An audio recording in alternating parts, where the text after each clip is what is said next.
Hoy en Pura Ciencia vamos a tratar de entender por qué el tema de la deliberación de los datos se ha vuelto particularmente complejo en esta pandemia.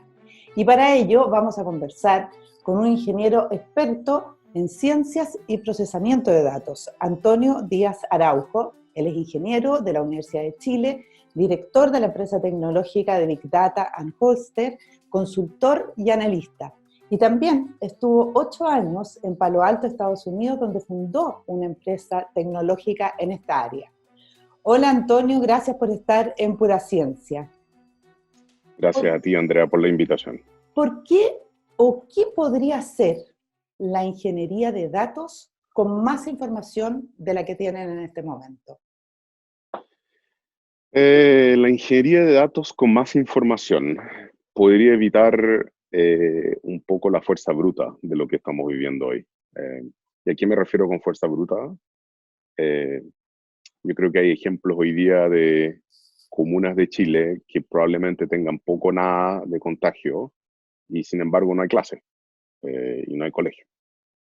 La tecnología de datos en eso y las tecnologías en general podrían ayudar a que de cierta forma no paremos todo el país por un foco de contagio tan profundo como lo que tienen las metrópoles como Santiago, Concepción, Temuco, etc. Eso a rasgos bastante grandes. Ya, pero aún así, Antonio, ustedes forman parte, tú formas parte de un grupo junto al economista Alexander Galetovich, que pudo modelar un mapa de las comunas y de los lugares más vulnerables respecto de contagios y mortalidad. ¿Cómo pudieron hacer eso? O sea, datos hay, ¿o no? Datos hay. Lo que estamos tratando de mostrar son ejemplos y mostrar una cantidad de ejemplos de lo que se puede hacer con datos para tratar de aportar con creatividad un poco este incendio de la pandemia que tenemos. Nosotros usamos los datos del CERVEL y hay dos lados del lado CERVEL que lo usamos. Uno lo usamos porque primero es la fuente granular de datos de chilenos más grande que hay, es decir, no hay ninguna otra fuente de datos que llegue a nivel de persona con tal nivel de invasión como lo hace el CERVEL. Y esos El datos son CERVEL, públicos, ¿no? esos datos son públicos, pero son vergonzosos. Es vergonzoso desde el punto de vista de la privacidad que ¿Por se haga qué? de esa forma. Porque entrega información que está de más. O sea, entrega información como tu dirección. En el pasado entregaba información sobre si tú eras minusválido, entrega tu sexo, entrega tu domicilio. eh, y tú con un poco de matemática puedes extrapolar y llegar a relaciones familiares en forma muy rápida y así sucesivamente. Y yo creo que honestamente el padrón, tal como se está entregando hoy en día, es hasta un atentado a la seguridad nacional. A ver, pero ¿En qué sentido? no entiendo, porque por un lado se reclama que faltan datos y por otro lado, tú mismo como ingeniero me estás diciendo que hay demasiados datos públicos. No, no hay demasiados datos públicos. Lo que pasa es que estamos en una dicotomía que es, yo para hacer los análisis de la pandemia, puedo hacer pública gran parte de la información, pero no tengo por qué hacer público el nombre ni el root de la persona. Ya. Eh, Al mismo tiempo, puedo analizar gran parte de las problemáticas que tiene la pandemia en un ambiente mucho más controlado. Es decir, si yo quiero incorporar datos sensibles como enfermedades de las personas o cosas por el estilo para priorizar ayuda, yo necesito estar en un ambiente controlado. Por lo tanto, no es solo la cantidad de data, sino que también qué data liberas. Y nosotros seguimos usando el tema del CERVEL, porque el CERVEL, tal como está publicado hoy día, es un escándalo. Tú podrías publicar root y circunscripción y no tenés para qué publicar nombre ni dirección de la persona. Y tendrías el mismo resultado del punto de vista para evitar el fraude y el acarreo electoral, que era el propósito inicial de esto. Pero yendo al análisis, el análisis que hicimos fue, primero hay un esfuerzo gigantesco de estandarizar direcciones. Tú para poder ayudar en esto, hay un problema gigantesco que es que en el padrón electoral existen 286 formas de escribir Avenida Libertador Bernardo Higgins. Ya. Tú tienes que estandarizar eso a una forma de escribirlo. O sea, lo que se En llama Chile limpiar las bases de datos. limpiarlas y estandarizarlas. Hay gente que tiene dos fechas de nacimiento en las bases de datos. Es decir, un año aparece con una, en la siguiente publicación aparece con otra. Cuando tú sigues avanzando en esto, te vas dando cuenta que cuanto más avanza, más procesos de limpieza necesitas hacer con los datos. La pregunta que yo me hago desde la vereda civil es, no tiene el Estado un deber respecto a esto de las perspectivas de que un órgano se haga cargo de cómo se llaman todas las direcciones en Chile y todos los órganos públicos deberían usar ese estándar? Porque eso facilitaría la vida de muchos alcaldes, que hoy día yo estoy seguro que no tienen sus direcciones estandarizadas. Es decir, yo voy a un CESFAM eh, y estoy seguro que digitan mi dirección y la dirección la van a digitar como yo la estoy diciendo. Eh, Ese es un problema gigantesco, porque cuando uno quiere ayudar en esto, lo menos que quieres hacer es estar limpiando datos. Ya, Lo menos. espérate, dame algún ejemplo de cómo ocurre esto en otros países, porque lo que entiendo es que en el fondo una persona puede tener, o es imposible ubicarla porque su dirección puede estar escrita en distintas bases de datos de distintas maneras, ¿no es cierto? Absolutamente. O sea, Antonio Díaz podría parecer que él sacó su carnet de identidad en Avenida Príncipe de Gales, Ya, pero sacó en el CERVEL está escrito como prince.gales, o lo escribió como calle Príncipe de Gales. eh, Puede poner el nombre del condominio en la dirección en muchos casos. Y así sigues, y la creatividad para escribir tu dirección es infinita. y eso está normado en otras partes.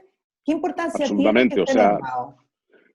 la importancia que tiene es que si bien yo no quiero que el Estado sea un gran hermano, pero al mismo tiempo quiero que el Estado tenga la capacidad de entregar y efectivamente proveerme de los servicios que yo busco. En Estados Unidos, por ejemplo, tú te tienes que cambiar de dirección si quieres que tu hijo vaya a X, Z o W colegio. Si tú quieres Perfecto. un colegio en particular, tú tienes que vivir en el distrito del colegio. Y eso significa cambiar tu dirección. Es ilegal tener en tu carnet y manejar una dirección en la cual tú no vives. Si tú te cambias de zip code, tienes la opción de incluso ponerla manualmente o lisa y llanamente tienes que sacar otro carnet de manejar, una copia con la nueva dirección. Pero la dirección es algo útil para efectos de obtener servicios públicos. En Chile existe este concepto de que el domicilio es donde tú tienes la voluntad de vivir. Ya, o sea, Está bien. el tema del domicilio vendría siendo uno de los problemas para poder modelar, digamos, o mirar cómo se está moviendo este virus, etcétera, ¿no es cierto? Absolutamente. Y el padrón tiene ese problema, que la gente se inscribe o pone la dirección que quiere. Entonces, el problema que tengo yo con esa forma de ver y el problema de la pandemia es que tú quieres llegar a ayudar, es que como tú no sabes dónde vive la gente, entonces tú no sabes quiénes viven efectivamente en qué lugar. Entonces, Ok, pero es un problema complejo. entiendo, pero ustedes hicieron un mapa. Hicieron un mapa que se publicó este fin de Sí, semana. claro. ¿Cómo lo hicieron? Estandarizamos todas las direcciones de la región metropolitana. Hay una base de estándar en esto que no es un estándar, perdón. Hay dos versiones de la verdad en esto. Hay una versión que es el Servicio de Impuestos Internos, que tiene una versión de las direcciones, y hay una versión del INE, que tiene otras direcciones. Tomamos esas dos versiones y después geolocalizamos cada uno de esas direcciones. Le eliminamos departamento, le eliminamos condominio, estandarizamos cómo se escribía el nombre, y así sucesivamente, y logramos geolocalizar a todas estas personas por comuna, y después lo que buscamos era la edad de las personas. Ya, No sé si tú sabes, pero en Chile el RUT es un número continuo. claro. Entonces, el RUT es un número continuo y que el dígito verificador sirve para verificar efectivamente los primeros dígitos. Pero es un número continuo. Entonces, con los padrones electorales antiguos en que aparecía tu fecha de nacimiento, los nuevos ya no aparece tu fecha de nacimiento. Con los padrones antiguos, somos capaces de decirte con meses de, meses de diferencia cuándo naciste. Ujú. Ahora ahí siempre van a estar los errores de los que cuando tenían 3 meses viajaron fuera de Chile y por lo tanto tienen un RUT mucho más bajo que el promedio de sus conterráneos, qué sé yo, pero te da una aproximación bastante cercana a la realidad. Y en base a eso, tomamos a todos los mayores de 60 años, vimos las tasas de mortalidad que tenemos en Chile, que no están separadas entre hombres y mujeres, y en función de la densidad de mayores de 60 años y la tasa de mortandad, pusimos los puntos rojos sobre las comunas. Perfecto. ¿Qué más se podría hacer con más datos? Porque otro de los problemas es que en Chile ya perdimos la trazabilidad del virus. No sé si a esta altura de la pandemia algún país puede seguirla, pero ¿cómo se puede entender la forma, o cómo se puede entender mejor la forma en que se mueve este virus? ¿Existen datos que todavía no están disponibles que podrían ayudar a ello, por ejemplo? O sea, volver a la trazabilidad es un esfuerzo, no es solo un esfuerzo tecnológico, es un esfuerzo multidisciplinario. Eh, Hay una parte tecnológica de ese esfuerzo que es probablemente tener una herramienta de coordinación. Y déjame ir al ejemplo. Ya. Antonio y Andrea tienen hijos en el mismo colegio, pero en cursos distintos, que se vuelven juntos en transporte escolar. Un niño del curso Andrea, su familia se contagió con COVID, por lo tanto, ¿qué hace el colegio? El colegio va y le dice a todos los del curso, oiga, se contagió este niño con COVID, pero el colegio, por ejemplo, no toma en consideración los que se vuelven juntos en transporte escolar. Ujú.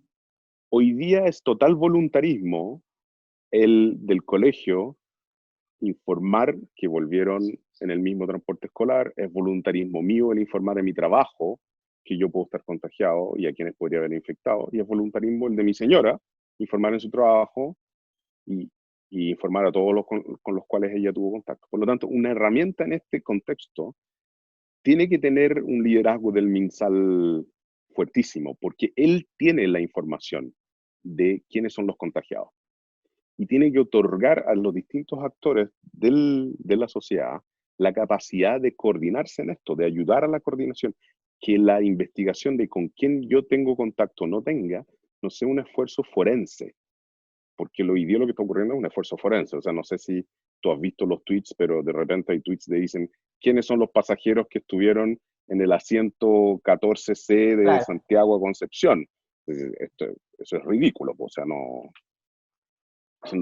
no podemos ir a una trazabilidad que llegue de ese estilo, porque es pánico total, eso no sirve mucho.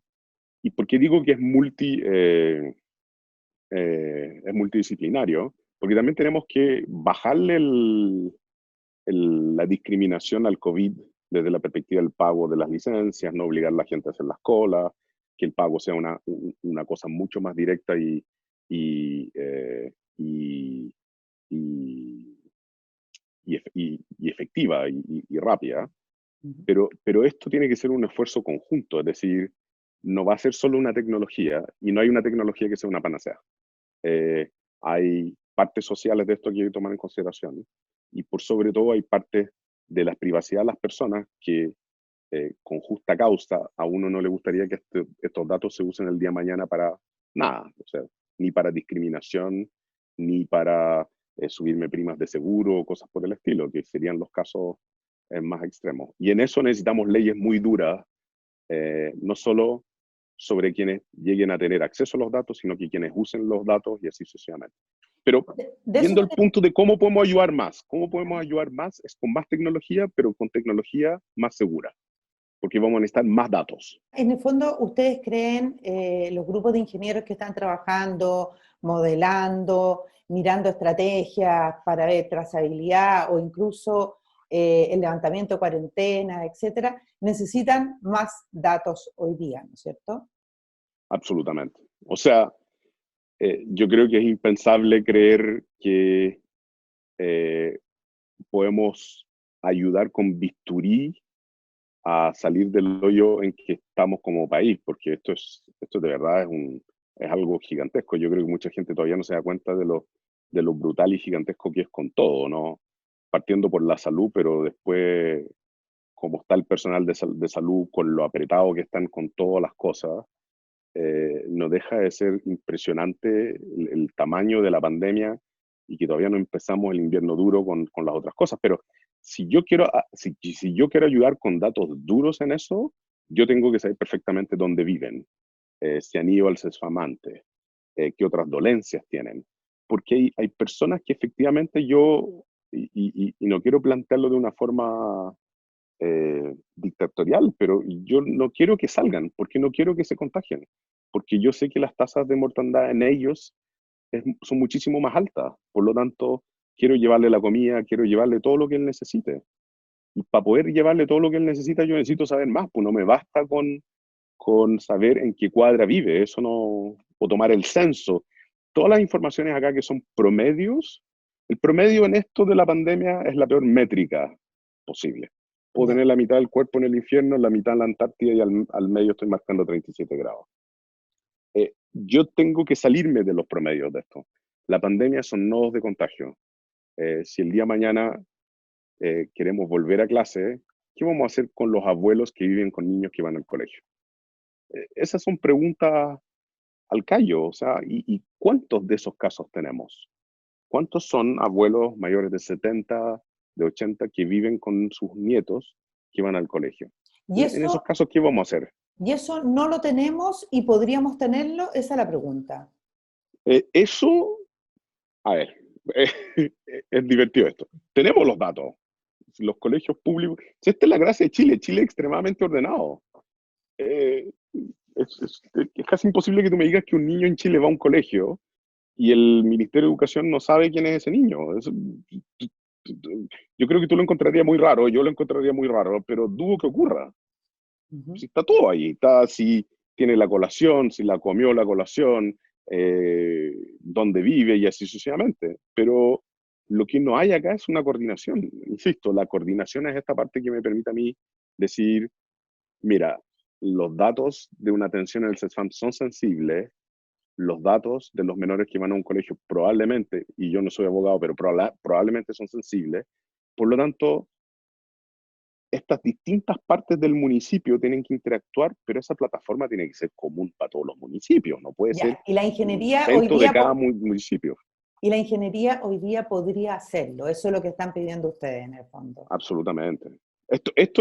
Hay capital humano en Chile de sobra para hacer esto. Las becas Chile en esto han sido un potenciador y un catalizador gigantesco. Ahora, déjame planteártelo más del lado de la ciencia y menos de la pandemia. Uno en la industria, cualquier industria de software, de marketing, de optimización, se muere por tener gente que haya trabajado con estos datos en este nivel de estrés. En este momento, esto es un momento que yo diría histórico para efectos negativos, pero también es una tremenda oportunidad de crecimiento como país. No hay problemas de este estilo en Chile. Tú no has tenido ningún problema, tú no has tenido ningún problema logístico como la distribución de estas cajas en Chile. Sin embargo, se ha minimizado el tamaño del problema logístico. Pero insisto, el encontrar el algoritmo o los algoritmos, los modelos que permitan volver a clases parcialmente, poder ayudar a estos alumnos que tienen adultos mayores o simplemente los adultos mayores ir a otro tipo de residencia y así sucesivamente. Todo esto es complejo, por eso digo que es multidisciplinario y no hay una polera que le sirva a todas. Pero todo esto son problemas en que hay mucho talento para ayudar a resolverlo. Pero yo sí, si tuviera voz y voto en alguna de estas cosas y pudiera por lo menos plantear una postura, yo diría que lo primero que nada es construir herramientas para que los alcaldes puedan ayudar a sus constituyentes. ¿Por qué los alcaldes? Tal vez en la región metropolitana tenemos hospitales privados y uno verá esto como una situación bastante particular, pero el eje central de la salud de Chile son los hospitales públicos y los centros de salud familiares. En la medida que los alcaldes sean capaces de tener mecanismos de testeo confiables, rápidos, y tener herramientas que les permitan a ellos apoyar a la población a mantenerse sana, yo creo que vamos a tener un avance real respecto a cómo podemos ir conteniendo esto. Segundo, creo que falta mucho más educación cívica. Es más lento, pero en esta pandemia va a ser muy difícil si seguimos con fiestas y no respeto a las cuarentenas y cosas por el estilo. Pero también trataría de usar nuevamente gran parte de los datos que tenemos hoy día disponibles. Yo todavía no logro entender ¿por qué no podemos usar estas carreteras urbanas como un mecanismo de fiscalización a las cuarentenas? Desde la siguiente perspectiva. Estimado señor, usted pidió un salvoconducto, su ruta es tal, y la patente del auto con el que él va a salir es tal. Si pasa por un pórtico, bien, usted está dentro de las comunas que dijo que iba a circular o cosas por el estilo. Pero si usted no está registrado y pasa por un pórtico, tiene que haber un parte gigantesco, porque el concepto de que vamos a tener funcionarios públicos a la merced de la fiscalización cuando hay mucha gente que necesita ayuda no tiene ningún sentido.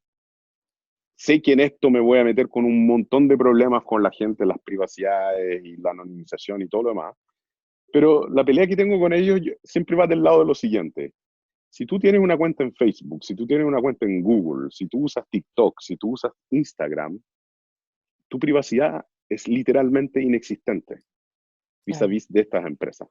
claro. Entonces, ¿por qué no podemos, en el caso de una pandemia, legislar por tener un Estado más flexible con los datos? Y flexible no significa regalar los datos privados de nadie a nadie, sino que permitir una comunión público-privada o público-académica que permita hacer modelos de esto. Porque en realidad, el académico que quiere hacer, o el gerente de empresas como yo, que quiere hacer un modelo de riesgo como este, lo único que debería tener acceso es ir a hacer su modelo en un lugar en que los datos están contenidos, no voy a ver nombre de nadie, no voy a poder identificar a nadie, pero voy a poder correr mis modelos y ver que efectivamente están representando la realidad y pasarle eso al MinSal y que el MinSal decida si lo quiere usar o no lo quiere usar. Antonio Díaz Araujo, te agradezco mucho haber estado hoy en Pura Ciencia hablando sobre datos, la importancia de los datos y de la información, y probablemente todo lo que podría aportar la ingeniería experta en esta área para combatir esta pandemia que es larga, porque todavía nos queda mucho por delante. Muchas gracias. Te agradezco a ti. Muchas gracias por la invitación.